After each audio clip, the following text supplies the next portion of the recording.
Lo que sí quisiera transmitir desde la perspectiva de la Unión Europea es que valoramos muy positivamente el proceso que está siguiendo la COP21. Creemos que la puesta en marcha de las INDCs, los compromisos nacionales de mitigación, ha sido un proceso que está siendo todo un éxito. Frente a un protocolo como el de Kioto, que solo tenía 35 países que tenían objetivos de mitigación vinculantes y cubrían solamente el 10% de las emisiones, estamos ahora en el medio de un proceso en el que a día de hoy 157 países han presentado sus compromisos de mitigación y sus políticas de lucha contra el cambio climático y cubren más del 91% de las emisiones globales. 35 frente a 157, 10% de las emisiones frente al 91% de las emisiones globales. Por lo tanto, es un proceso en sí mismo positivo, porque no solo es que los distintos países tengan compromisos de reducción de emisiones, sino que las distintas INDCs tienen verdaderas políticas de lucha contra el cambio climático que van a ser implementadas desde ahora al futuro. El dato positivo es este. El dato no tan positivo es que cuando comprobamos el efecto agregado de todas las INDCs que están encima de la mesa, según el Joint Research Center de la Unión Europea, nuestro instituto de investigación, estaríamos alrededor de los 3 grados. Habría, por lo tanto, una brecha, habría un gap entre los 2 grados que los científicos nos dicen que es el límite de seguridad en la lucha contra el cambio climático, y los 3 grados que los esfuerzos que se han anunciado, si se implementan todas las políticas, conseguirían reducir. Por eso, la Unión Europea considera que los acuerdos de París no pueden llevar a un acuerdo estático entre 2021 y 2030, en que los únicos compromisos de emisiones sean que hasta el momento se han anunciado. Por eso decimos que París tiene que ser un proceso dinámico.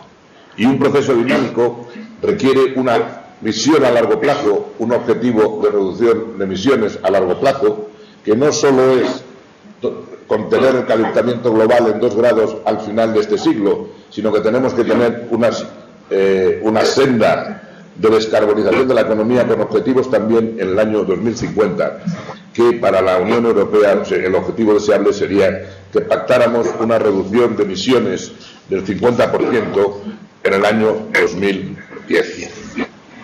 En segundo lugar, consideramos que teniendo ese objetivo, deberíamos cada 5 años reunirnos todas las partes de la Convención para analizar globalmente a dónde nos han llevado nuestras políticas de lucha contra el cambio climático y ver cuán lejos estamos de ese objetivo intermedio del 2050 o del objetivo final de los 2 grados centígrados.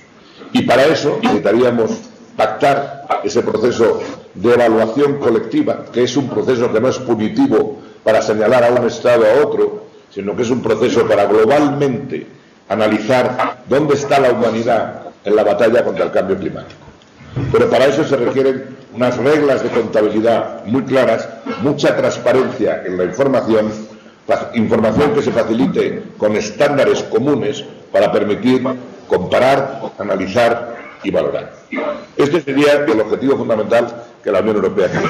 Por supuesto, nosotros consideramos que todos los elementos claves del acuerdo tienen la misma importancia. La mitigación, que es la básica y la esencia de la Convención, frenar el calentamiento global, pero también la adaptación, porque los países en vías de desarrollo tienen muchos problemas para adaptarse al cambio climático, y eso requerirá también un paquete importante de financiación y analizar cuáles son las condiciones posibles para que los países en desarrollo tengan acceso a las tecnologías. El proceso no va a ser fácil. Tenemos menos de 4 semanas de negociación. Empezaremos este próximo domingo en París, en la pre-COP que ha organizado la presidencia francesa, y luego tendremos que seguir en las 2 semanas de la COP21 en París. Pero esperamos, desde la perspectiva de la Unión Europea, que tengamos un acuerdo ambicioso, un acuerdo vinculante, un acuerdo realista y un acuerdo eficaz para frenar el calentamiento global. En los contactos que he tenido he visto mucha buena voluntad política de lograr este acuerdo. Ahora tenemos que materializar compromisos en los temas más complicados que tenemos encima de la mesa, sean los temas de diferenciación, sean los temas de financiación, sean los temas de transferencia de tecnología, temas todos que tenemos. Vamos a ver, dos reflexiones. Primera, combatir el cambio climático es responsabilidad de todos.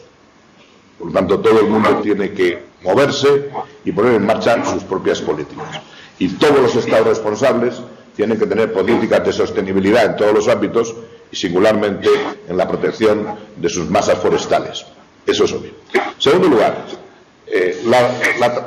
la tradición en materia de política de cambio climático hasta el momento es que los países desarrollados tenemos que apoyar financieramente los procesos de adaptación y de mitigación de los países en vía de desarrollo y de los países que tienen menos recursos. Eso es obvio, es un principio. Hasta ahora teníamos un compromiso, el compromiso cuantificado de movilizar 100.000 millones de dólares en el año 2020.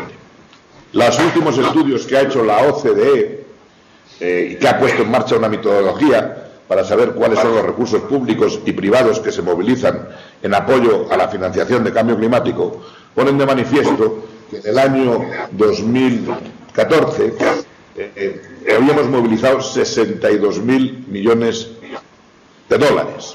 Es decir, ha habido un apoyo muy importante que ya ha llegado al límite, a la cifra de 62.000 millones, y los países desarrollados tenemos el compromiso de llegar a los 100.000 millones de dólares en 2020.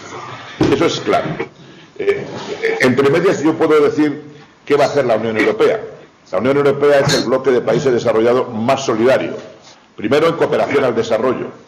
Ahí hemos tomado la decisión de que el 0,7% de nuestros presupuestos irá a cooperación al desarrollo y dentro de la cooperación al desarrollo una partida sustancial irá al apoyo a acciones vinculadas con el cambio climático. Pero ya solo en nuestros presupuestos la Unión Europea se ha comprometido a doblar los apoyos actuales, lo que es la Comisión Europea sola, pasando a 2.000 millones de euros al año en 2020 y el Banco Europeo de Inversiones también 2.000 millones de euros al año en 2020. Es decir, la Comisión Europea, la Unión Europea, sus organismos institucionales van a movilizar 4.000 millones de euros al año. Pero sus Estados miembros, además, también han dicho que van a doblar su financiación. Alemania la va a doblar hasta llegar a 7.000 millones al año en 2020. Francia la va a incrementar hasta 5.000 millones en 2020 y el Reino Unido quiere proveer más de 5.800 millones de libras entre 2016 y 2021. Es decir, desde la perspectiva de la Unión Europea hay una vocación clara de apoyo financiero y solidaridad hacia los que tienen más dificultades para poner en marcha políticas de mitigación y adaptación. Pero también decimos que en París no podemos repetir los esquemas de financiación del pasado hasta 2020, que solo los países desarrollados. ¿Por qué? Porque el mundo ha cambiado. Hoy hay países emergentes que tienen crecimientos económicos del 7, del 8, del 9, del 10, que tienen recursos, que tienen fondos soberanos, que tienen una capacidad de asistencia técnica importante y de asistencia financiera, y por lo tanto, en el futuro, todo país que esté en condiciones financieras de apoyar a otros que lo necesitan, tendrá que ser solidario. Porque este es un esfuerzo de todos. Invertir, apoyar financieramente la adaptación en países que necesitan recursos, que tienen compromisos de mitigación condicionales, repercute en beneficio de todos. Es un ejercicio responsable de solidaridad, pero además positivo. Conseguimos luchar al cambio climático, no tiene parcelas geográficas. O todos frenamos el calentamiento global o los efectos son devastadores para todos. Y en ese contexto, la solidaridad financiera será uno de los componentes del Acuerdo de París, será de los temas de difícil negociación, pero la Unión Europea llega muy tranquila porque nuestra historia demuestra que hemos sido los máximos financiadores de cambio climático, incluido en el fondo de financiación del Green Climate Fund, el Fondo Verde Financiero, donde la Unión Europea ha aportado 4.700 millones de dólares de su capital total de casi 10.000 millones de dólares y por lo tanto ya el fondo va a empezar a financiar los primeros proyectos.